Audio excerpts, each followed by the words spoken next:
Regreso aquí en Ahora por la Mañana a través de ATV 35, Televisión Abierta 14 TV. Estamos en este jueves de TVT, previo ya a lo que es San Valentín, jueves 13. Miren, como cada jueves tenemos siempre el honor de tener a alguien, a una personalidad de la vida política y social de la República Dominicana. Y hoy estaremos conversando con un diputado de la Fuerza del Pueblo, quien además es miembro del Consejo Nacional de la Magistratura, y él es Tobías Crespo. Buenos días, Tobías, ¿cómo te sientes? Buenos días, Wilson. Me siento afortunado de compartir contigo aquí ahora en la mañana y precisamente un jueves donde generalmente la gente ahora con este tema de la moda está en TVT.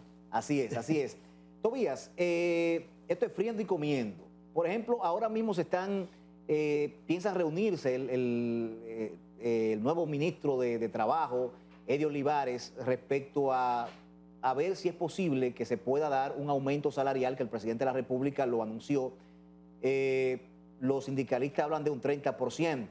Hipólito Mejía, quien se dice que Eddie Olivares pertenece a esa ala, es lo que entiendo, habla de que esto puede generar inflación. ¿Qué tú piensas de un aumento generalizado en el sector privado actualmente?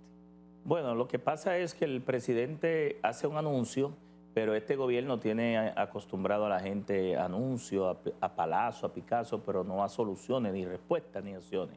Y te lo digo porque precisamente al ser muy cosmético el gobierno, muy de likes, muy de redes y de poco solucionar los problemas, en realidad a quien le compete el aumento de salarios, que no es generalizado. Aquí el expresidente Hipólito Mejía pudiera tener la razón, porque también lo explicaba con mucho detalle el profesor Juan Bosch, de manera muy académica, de que un aumento generalizado de salario puede provocar inflación. Pero en este caso el anuncio del presidente fue de manera sectorizada en el sector privado, que no le compete de manera directa a él, sino al Consejo. Se reúne el Consejo Nacional de Salario, ¿verdad?, que es un órgano tripartito donde están los empresarios, están los sindicalistas, está la parte del gobierno también, el Ministerio de Trabajo, y en ese sentido, pues, basado en cada sector de la economía y cómo se ha comportado la inflación, el nivel de inflación, y sobre todo tomando en consideración las diferentes posiciones, la descripción de los puestos, porque estamos hablando del sector privado, y también lo que le llaman los estudios actuariales. Los estudios actuariales, Wilson, son estudios que hace el sector privado para de manera continua y dinámica ajustar diferentes elementos, que en este caso puede ser los salarios. También se puede utilizar para, por ejemplo, en la seguridad social, para aumentar o solicitar aumento de per cápita de las cotizaciones, y que en definitiva, según lo que es el mercado laboral, basado en ese estudio, pues se asigna un nivel de aumento salarial dependiendo del nivel, si es en el turismo, si es en la parte industrial, si es en zona franca, si es en el sector comercial, si es en el sector agropecuario. Es decir, cada tipo de actividad productiva y económica llevará un tipo de resultado de esos estudios. Ahora, siempre en una mesa de negociación, siempre se va bajo un objetivo específico, que muchas veces casi siempre es muy por encima de lo que uno quiere lograr, y así cada una de las partes sentado en la mesa de negociación pues deberían llegar a un punto de equilibrio. Actualmente también se está pensando modificar el Código de Trabajo, y hay una situación respecto a lo que es la cesantía. ¿No sería esto como un caramelito envenenado de que el presidente habla de que se aumente un 20% como para que los trabajadores no le den mucha mente y pueda funcionar la aprobación del Código de Trabajo sin la cesantía? No, porque el hecho de no implica que, mira, ya el presidente había hecho un anuncio parecido a eso hace alrededor de 2 o 3 años con el tema posterior a la pandemia, pero ya la inflación en ese momento se había llevado el pronosticado o anunciado aumento. ¿Qué quiere decir con esto? Que al final, cuando se le haga el aumento a los empleados, muchos caerán en un rango donde la base imponible lo que va a hacer es a llevarle en impuestos parte de ese aumento, y no van a recibir en realidad el neto o el ingreso que generalmente se espera ante esa expectativa. Y en relación a la parte de la cesantía, que los tres sectores que siempre se sientan en la mesa a discutir, la cesantía fue dejada de un lado. Hubo acuerdos en todos los temas. Yo te pudiera decir que desde el lado de la Fuerza del Pueblo como partido de oposición, como principal partido de oposición de la República Dominicana, ya nosotros hemos planteado un tema, una posición con relación a eso, y es que eso no se toca. ¿Por qué no se toca? Porque en las reuniones que se hicieron en el acuerdo tripartito, gobierno, sector patronal y sindical, la cesantía se dejó de lado. Llegaron a acuerdos en algunos temas que fueron sometidos por el Poder Ejecutivo, pero en esa parte se dejó de lado. ¿Qué significa esto? Que no hay espacio, por lo menos desde la Fuerza del Pueblo, para discutir ese tema, siempre entendiendo que la cesantía es un derecho adquirido, es algo que una conquista de los trabajadores de mucho tiempo, y nosotros defendemos ese tema de los trabajadores. Recientemente se emitió una sentencia del Tribunal Constitucional en donde se le dio paso a candidaturas independientes. Hemos visto y somos de la convicción de que entiendo que esto afecta a lo que es el libre funcionamiento de los partidos políticos, porque en eso está sustentada la democracia. O sea, ¿cuál es la opinión personal de Tobías Crespo y la opinión también de Fuerza del Pueblo en este sentido? Bueno, no te voy a plantear una posición personal, porque ya la Fuerza del Pueblo planteó una posición oficial, e incluso con los demás partidos del sistema.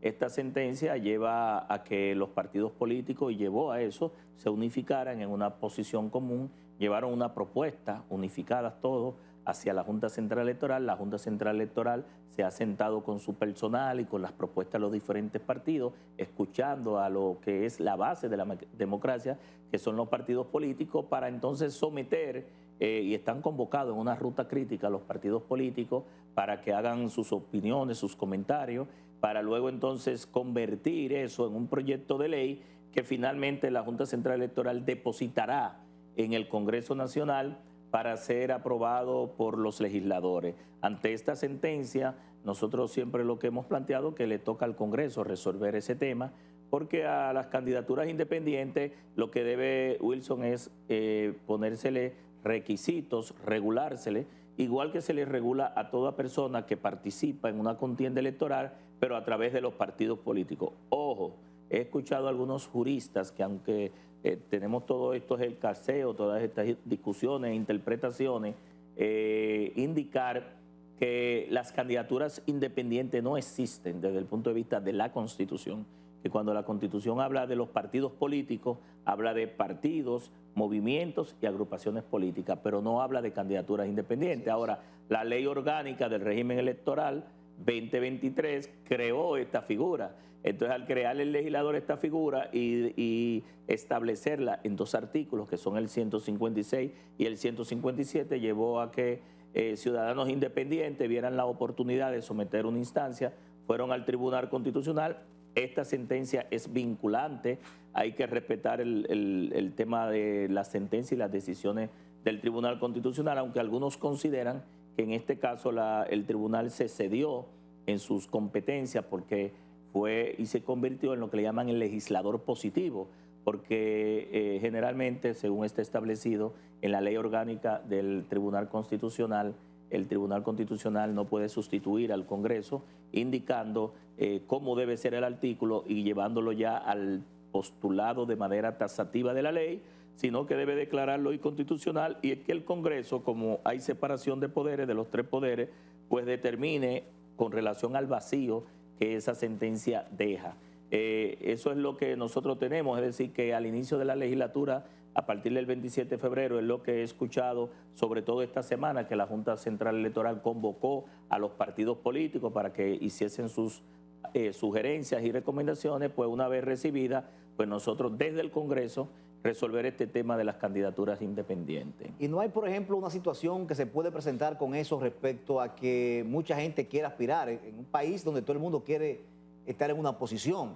Entonces, cuando tú hablas de candidaturas independientes, me imagino que a la hora de tú conformar una boleta electoral será inmensa. Mira, no solamente eso, es que, por ejemplo, la asignación de los fondos, los locales de campaña, los equipos, las direcciones políticas, las direcciones centrales, la estructura orgánica, la configuración en cada uno de los territorios, la formación de sus dirigentes. Es decir, son esos temas que la ley de partidos políticos y la ley de régimen electoral orgánica determinan. Entonces la pregunta es, ¿a quién, desde el punto de vista regulatorio, todos esos temas, hasta la parte sucesoral? Porque cuando una persona fallece o renuncia del cargo o se va a otra o es sustituido por un juicio político o una investigación, la misma ley establece que le corresponde a los partidos políticos hacer esta sustitución. ¿Qué significa esto? Que hasta se establece el régimen sucesoral sobre las candidaturas y en ese sentido la pregunta es si tú eres independiente, que al final en definitiva nadie es independiente. Uno se pregunta, ¿independiente de qué o de quién? Pues sobre todo entendiendo que la política es compromiso, la política tiene un contrato social y si tú tienes una independencia, una autonomía, no tienes equipo, tú te debes a ti mismo, no depende de nadie, no tienes estructura, no tienes dirección política, ni tienes organismos de dirección que marquen la pauta.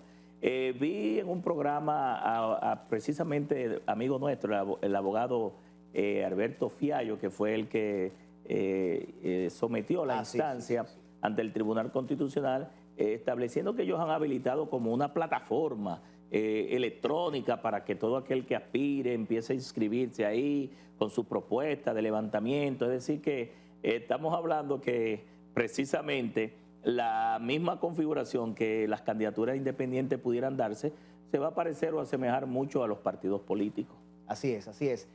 El Código Penal tiene varios años barajándose y todavía no se aprueba.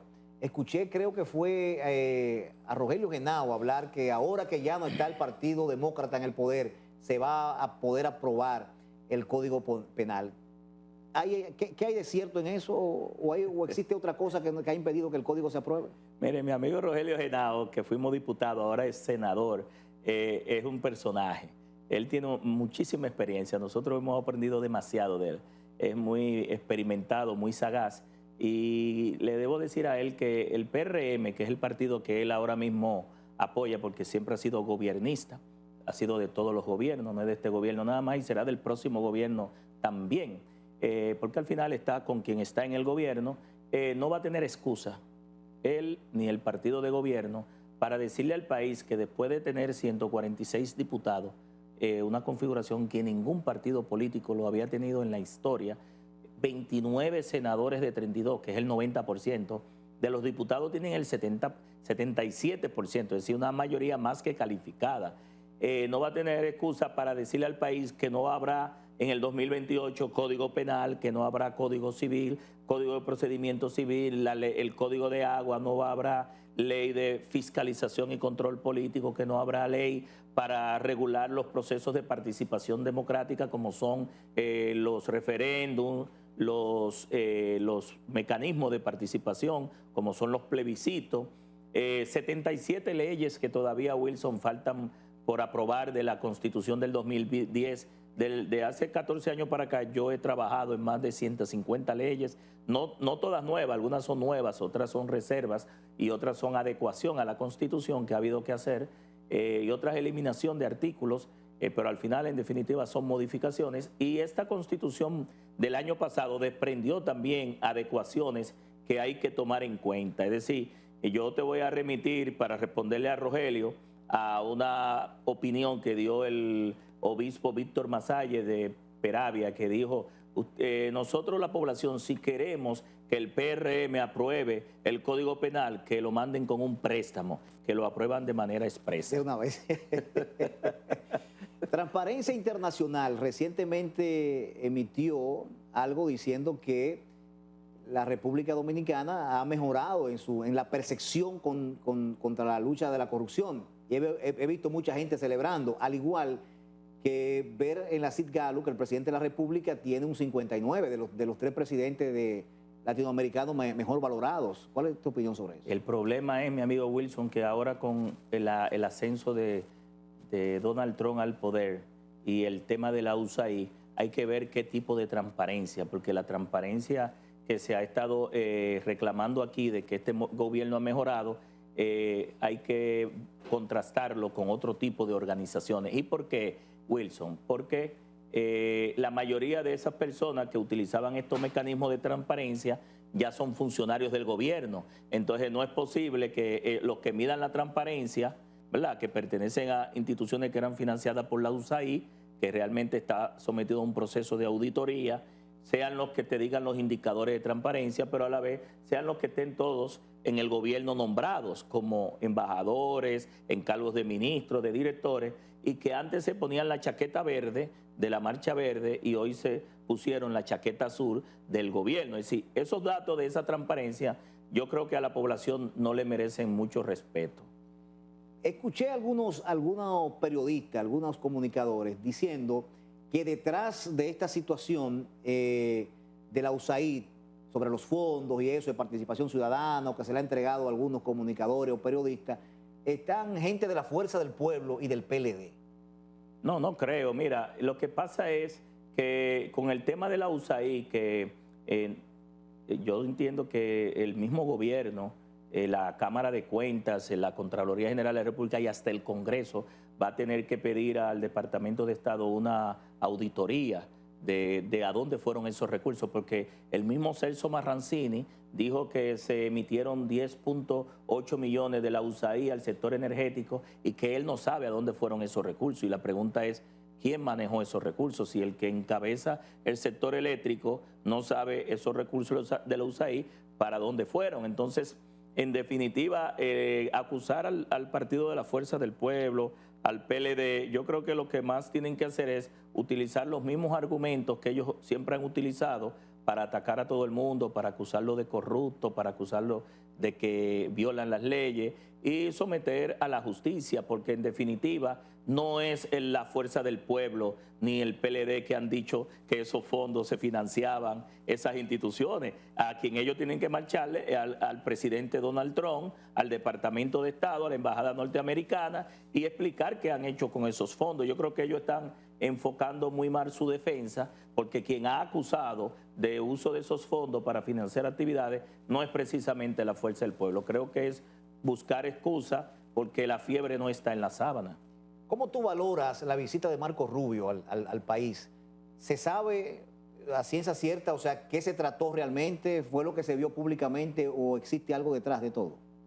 Bueno, casi siempre las conversaciones que hacen los presidentes con estos enviados casi nunca se saben, pero se informa a la población algunos detalles.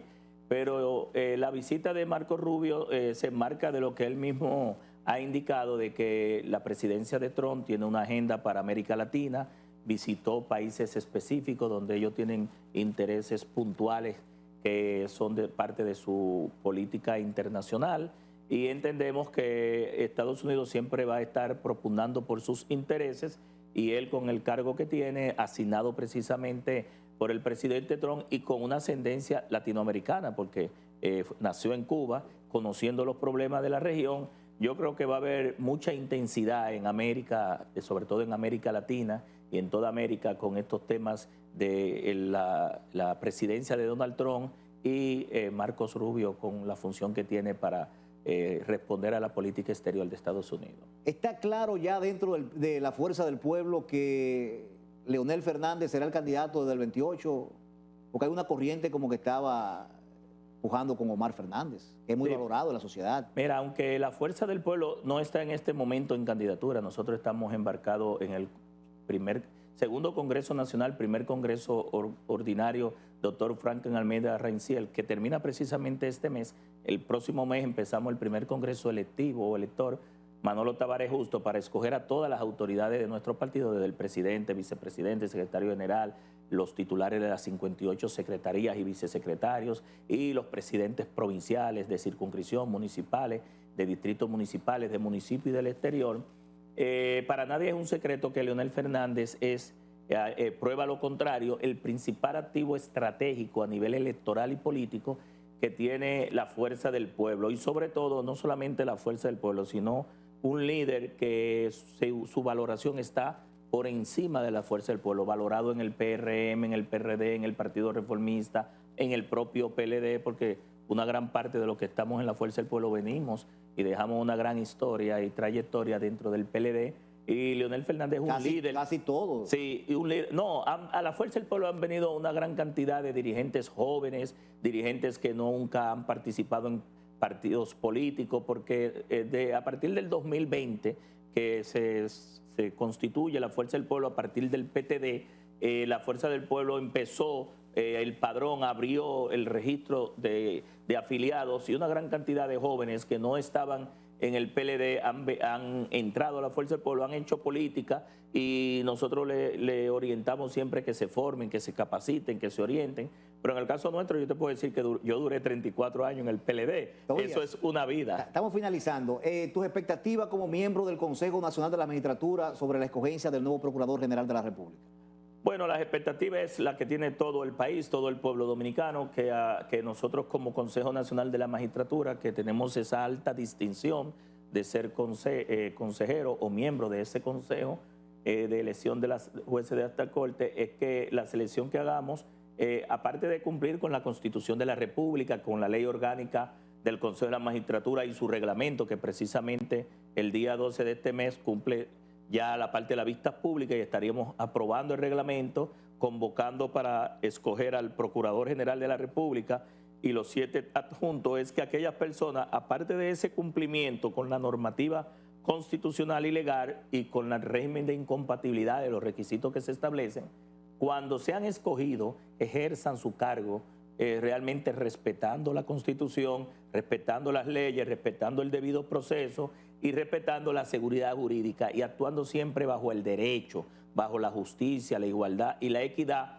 y que al final, cuando terminen su gestión, el pueblo dominicano y los que estamos en el Consejo de la Magistratura, pues uno se sienta más que orgulloso, sino satisfecho con una buena elección. Muy bien.